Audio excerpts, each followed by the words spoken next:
Curfew পরিস্থিতি নিয়ে জানাতে রাজশাহী এবং ময়মনসিংহ থেকে যুক্ত হচ্ছেন সহকর্মীরা। শুরুতেই রাজশাহী থেকে জানাবেন সহকর্মী মুস্তাফিজ গনি। গনি, আজকে সাপ্তাহিক কর্মদিবস শুরু হচ্ছে, কারফিউ অনেকটাই শিথিল হচ্ছে, কেমন পরিস্থিতি দেখছেন চারপাশে? সাপ্তাহিক ছুটির পরে যে প্রথম কার্যদিবস হয় স্বাভাবিক দিনগুলোতে, ঠিক তেমনই অবস্থা রাজশাহীর। সকাল ৮টা থেকে সন্ধ্যা ৬টা পর্যন্ত আজকে শিথিল আছে কারফিউ।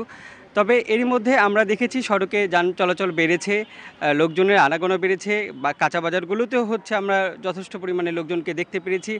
অফিস খোলার যে প্রস্তুতি সেটাও শুরু হয়ে গেছে।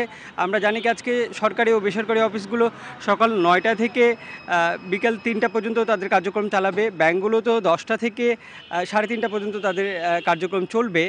শুধু পার্থক্য যেটা, সে পার্থক্যটুকু হচ্ছে আইনশৃঙ্খলা বাহিনীর উপস্থিতি।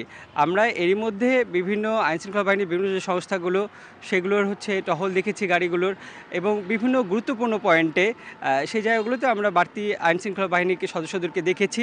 যদিও এখন শিথিল আছে, ফলে তল্লাশি বা জিজ্ঞাসাবাদের জায়গাটা অনেকটাই হচ্ছে নাই এখন। তবে আইনশৃঙ্খলা বাহিনী তার নিয়মিত যে টহল, সেই টহলটি দিয়ে যাচ্ছে সবগুলো জায়গা থেকে। রাজশাহীতে আরেকটি বিষয় যে স্বাভাবিক হওয়ার আমরা খুব ভালো একটা হচ্ছে পরিস্থিতি পাচ্ছি, সেটি হচ্ছে আমাদের আন্তঃজেলা এবং দূরপাল্লার যে বাসগুলো, সেগুলো চলাচল শুরু হয়ে গেছে। আমরা দেখেছি কি প্রচুর পরিমাণে হচ্ছে যাত্রী, তারা যারা বিভিন্নভাবে আটকে ছিলেন তারা স্বাভাবিকভাবে এখন যাওয়া আসা করতে পারছেন।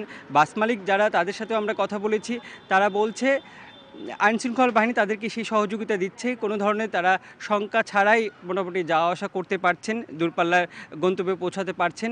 তবে ট্রেন চলাচলের বিষয়ে আমরা এখনও কোনো সিদ্ধান্ত জানতে পারিনি। একটি লোকাল ট্রেন চালানোর উদ্যোগ নেওয়া হয়েছিল, কিন্তু শেষ পর্যন্ত রেলওয়ে কর্তৃপক্ষ থেকে যেটা আমাদেরকে জানানো হয়েছে কি ক্রুর সংকটের কারণে তারা সেই ট্রেনটি চালাতে পারেনি। সেই ছিল একটা অবস্থা।